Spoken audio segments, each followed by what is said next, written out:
మంది సమస్యలతో ఉన్నప్పుడు ఏం చేయాలో అర్థం కాక బాధపడుతూ దిగులు పడుతూ ఉన్నారు.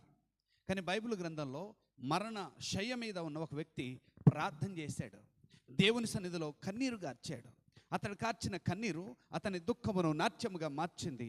మరణశయ్యపై మరణమే శరణ్యమని, నా బ్రతుకి అయిపోయిందని దిగులు పడుతున్నాడు అతడు. తన దేవుడు తన ప్రవక్తను పంపించి, ఇదిగో నువ్వు చనిపోవడానికి లేదు, నీకు మరణము లేదు, 15 సంవత్సరాల ఆయుష్ను నేను పొడిగిస్తున్నాను అని చెప్పాడు. నా ప్రియ దేవుని బిడ్డలారా, మరణాన్ని జయించగలిగిన కృప ప్రార్థన ద్వారా పొందుకున్నాడు.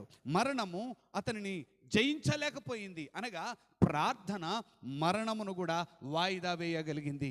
నీ సమస్యలో ఉన్నప్పుడు, దుఃఖములో ఉన్నప్పుడు, వేదనతో ఉన్నప్పుడు, కష్టములతో ఉన్నప్పుడు కృంగిపోవడము కాదు, మోకరించి ప్రభు ఎదుట ప్రార్థన చేయాలి. యేసయ్యా నాకు సహాయం చేయమని అడిగితే శక్తి కలిగిన దేవుడు నీ సమస్యలన్నిటి నుండి